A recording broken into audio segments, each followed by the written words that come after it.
Russia Ukraine போரில் 20க்கும் அதிகமான M1 Abrams பீரங்கிகளையும் 25க்கும் அதிகமான இதுவரைக்கும் கன்ஃபார்ம் பண்ணப்பட்டதில் லெப்பர்ட் பீரங்கிகளும் வீழ்த்தினது ஒரு முக்கியமான ரஷ்யாவோட ஃபைபர் ஆப்டிக் ட்ரோன்னு சொல்லலாம்.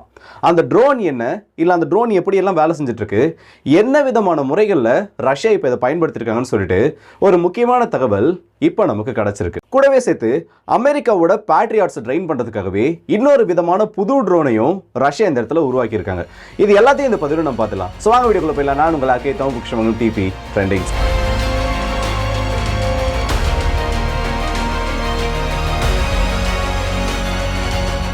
ட்ரோன் வார்ஃபேர் இந்த ரஷ்யா உக்ரைன் ஆரம்பிச்சதுக்கு அப்புறமா உலக யுத்த வரலாற்றில் ட்ரோன்களை எந்த விதத்திலலாம் பயன்படுத்த முடியும், ரொம்பவே கம்மியான வேல்யூ இருக்கக்கூடிய இந்த ட்ரோன்களை பயன்படுத்தி அதை எப்படி பல மில்லியன் டாலர்கள் மதிப்புடைய ஒரு பொருட்களை அழிக்கிறதுக்காக பயன்படுத்த முடியுன்றதை இந்த ரஷ்யா உக்ரைன் போர் ரொம்பவே தெளிவாக காமிச்சிட்டு இருக்குன்னு சொல்லலாம். இந்த யுத்தத்தை பொறுத்த வரைக்கும் அதிகமான இழப்புகளை ஏவுகணைகள் எப்படி ஏற்படுத்துச்சோ அதே மாதிரி கணிசமான அளவு டார்கெட்டட் ஸ்ட்ரைக்குகளுக்கு இந்த ட்ரோன்களும் பயன்படுத்தப்பட்டு இருக்கு.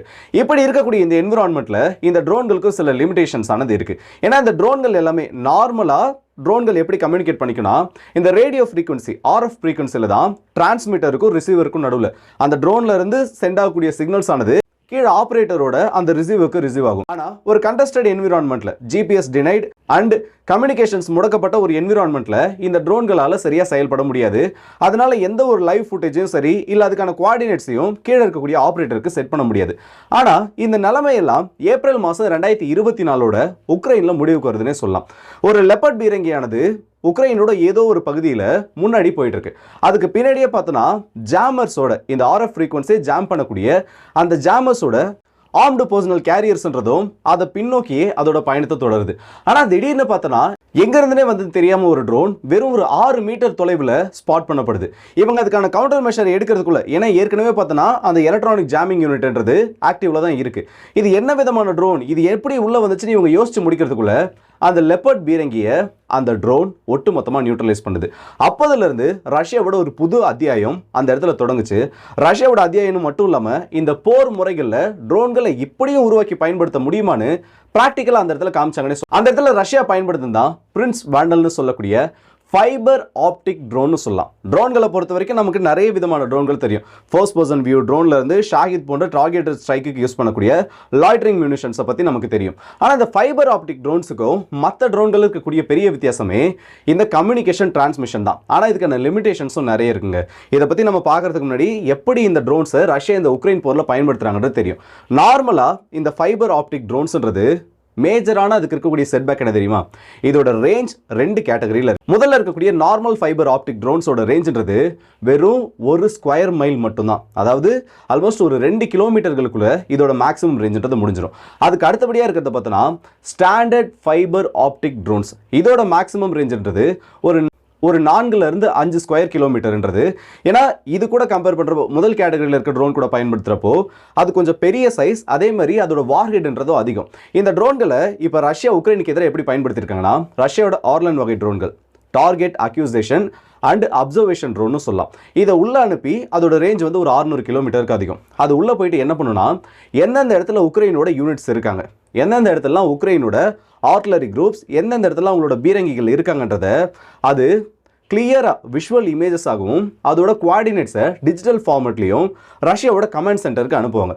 இப்போ கமாண்ட் சென்டருக்கு அனுப்புனதுக்கு அப்புறமா அவங்களுக்கு இருக்கிறது 2 வழி தான். ஏன்னா ஷாஹிதை வந்து மோஸ்ட்டாக இதுக்கு எதிராக பயன்படுத்த மாட்டாங்க. ஒன்று லான்செட் வகையான ட்ரோன்களை உள்ள அனுப்பி, ஏன்னா அதோட ரேஞ்சுன்றது 40-60 கிலோமீட்டர் வரைக்கும் இருக்குது. ஸோ அந்த வகையான ட்ரோன்களை உள்ள அனுப்பி அந்த க்ரூ அடிக்கணும். அப்படி இல்லையா ரொம்பவே பக்கத்தில், ஏன்னா ரஷ்யா உக்ரைன் போரில் ஃப்ரண்ட் லைன் ஓட்டி தான் இந்த யுத்தம் ரொம்ப தீவிரமாக நடந்துட்டு இருக்கு. அது பக்கத்தில் இருக்கக்கூடிய க்ரூ மெம்பர்ஸ்க்கு அங்கேருந்து ரிமோட்லி ஆப்ரேட் பண்ணக்கூடிய ஃபர்ஸ்ட் பர்சன் வியூ ட்ரோனையோ இல்லை ஃபைபர் ஆப்டிக் ட்ரோனையோ வச்சு அடிக்கிறது மட்டும்தான் இவங்களுக்கு இருக்கிறதுக்கான வழி.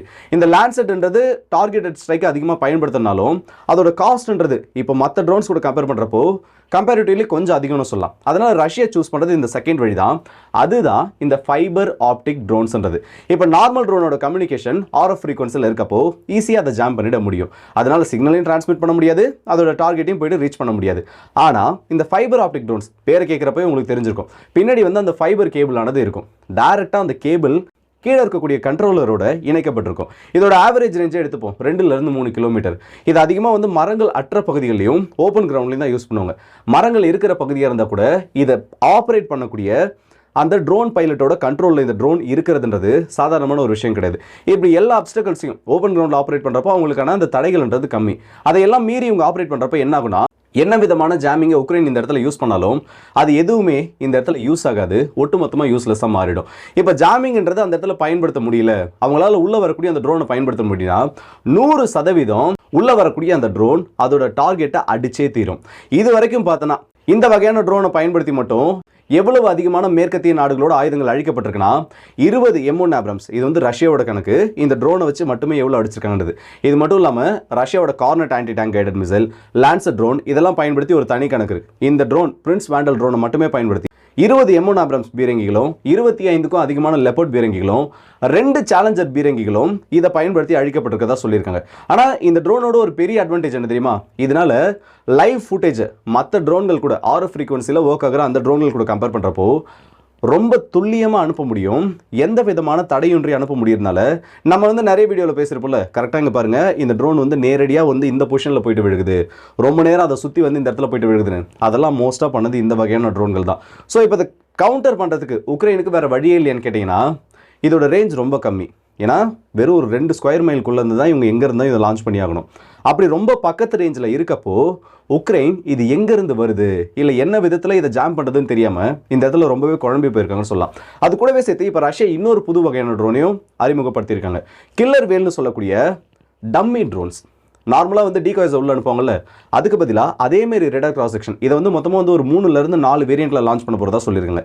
பொதுவாக இந்த டம்மி ட்ரோன்ஸை பற்றி நிறைய பேருக்கு வந்து ஒரு டவுட் இருக்குது. அது என்னன்னா, எப்படி ப்ரோ ஒரு ட்ரோனால் வந்து ஒரு மிசைல் கொடுக்கக்கூடிய ரேடார் கிராஸ் செக்ஷனை கொடுக்க முடியும், இல்லை எப்படி அதுக்கேற்ற மாதிரி ஒரு விஷுவல் இமேஜ் அதனால் கொடுக்க முடியும்னு சொல்லிட்டு ஆக்சுவலாக இந்த ட்ரோன்ஸை உருவாக்குறப்போ மெயினாக வந்து 2 விஷயத்தில் கான்சென்ட்ரேட் பண்ணுவாங்க. ஒன்று ஃபிசிக்கலி அதோட சைஸ், ஒரு மிசைலோட ரேடார் கிராஸ் செக்ஷனை. ஏன்னா இப்போ ஒரு உதாரணத்துக்கு வந்து ஒரு ஏவுகணை ரஷ்யாவோட ஏதாச்சும் ஒரு ஏவுகணை உள்ள வருதுன்னா அதோட RCS ரேடார் கிராஸ் செக்ஷன்ன்றது 1 ஸ்கொயர் மீட்டர் அளவில் இருக்குன்னு வைங்க. இது வந்து ஒரு எக்ஸாம்பிளுக்காக நான் சொல்கிறேன்.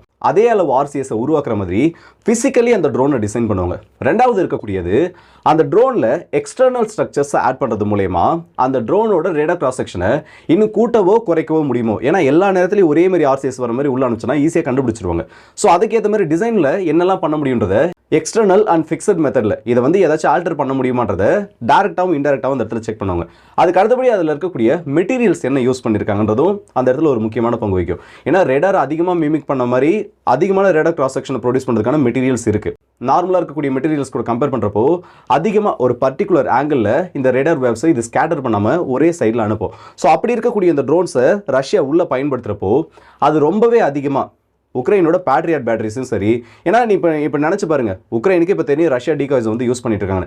ஆனால் எவ்வளவு நாளைக்கு அந்த டீகாய்ஸ்னு சொல்லிட்டு அவங்களால விட முடியும்? இப்போ ஒரே டைமில் இந்த மாதிரி ஒரு 30லேருந்து 40 டம்மி ட்ரோன்ஸை உள்ள அனுப்புனாங்கன்னா கண்டிப்பாக உக்ரைன் அந்த இடத்துல ஏதாச்சும் ஒரு ஏர் டிஃபென்ஸ் சிஸ்டம் யூனிட்டை லான்ச் பண்ணி தான் ஆகணும். இது உக்ரைனோட மிசைல்ஸை ட்ரைன் பண்ணுறது மட்டும் இல்லாமல் அந்த மிசைல்களோட இருப்பிடத்தை மேலே பறந்துட்டு இருக்க ஆர்லன் மூலியமாகவோ இல்லை மேலே பறந்துட்டு இருக்க ஏதாச்சும் ரஷ்யாவோட ஒரு உளவு விமானம் மூலியமாகவோ இந்த இடத்துல காமிச்சு கொடுத்துருவாங்க. எக்ஸாக்டாக அந்த பகுதியை நோக்கி ரஷ்யாவோட இஸ்கேண்டர் ஸ்ட்ரைக்ன்றது நடத்தப்படும். ஸோ இந்த ட்ரோன்ஸை பற்றின அப்டேட் இந்த அளவுக்கு வந்திருக்கு. அதே நேரத்தில் ஜெலன்ஸ்கியோட ஸ்டேட்மெண்ட்ஸ்ன்றது நாளுக்கு நாள் வந்து எனக்கு எப்படி சொல்கிறது தெரியல, ரொம்ப வந்து வியர்டாக மாறிட்டு இருக்குன்னே சொல்லலாம். நேற்று என்ன சொல்லியிருந்தாரு, இந்த இடத்துல வந்து கண்டிப்பாக வந்து பார்டர்ஸ் எப்படி இருந்துச்சோ 2022க்கு முன்னாடி எப்படி இருந்துச்சோ அந்த மாதிரி இருக்கணும்னு சொல்லியிருந்தாரு. அதிலே கிரீமியை விட்டுட்டாரு. இப்போ இன்னொரு விஷயம் என்ன சொல்லியிருக்காருன்னா, இல்லைங்க ட்ரம்ப் வந்து ஜெயிக்கிற மாதிரி இந்த அமைதி பேச்சுவார்த்தை எனது போகணும், ஒரு நெகோசியேஷன் நடக்குதுன்னா அதில் ட்ரம்ப் அவர்களுக்கு வெற்றி கிடைக்கிற மாதிரி ஒரு நெகோசியேஷனை கொண்டு வரணும்னு அப்படியே கூட்டு வந்து ட்ரம்ப் இந்த இடத்துல வச்சு, இதுக்கப்புறம் நீங்கள் பேசிங்க, இது வந்து நான் தோத்தனா இதுக்கப்புறம் என்னோட தோல்வி கிடையாது, நீங்கள் தோத்த மாதிரி ஆகிடும், நீங்கள் ஜெயிக்கணுன்றதுக்கு என்ன பண்ணணுமோ இல்லை நீங்கள் ஜெயிச்சுட்டு தான் காமிச்சிக்கிறதுக்கு என்ன பண்ணணுமோ அதெல்லாம் பண்ணுங்கன்ற மாதிரி ஸ்டேட்மெண்ட்டை சொல்லிக்கிறாரு. நாளுக்கு நாள் இந்த ரஷ்யா உக்ரைன் போரில் இவங்களோட அந்த ஸ்டேட்மெண்ட்ஸ் வந்து வரக்கூடிய அந்த விதத்தை பார்க்குறப்போ உண்மையிலே அந்த இடத்துல அரசியல் நடக்குதா இல்லை வேறு ஏதாச்சும் ஷோ பண்ணுறாங்களான்றதே தெரியல. அந்தளவுக்கு ரொம்பவே ஓஸ்ட்டாக போயிட்டுருக்கு.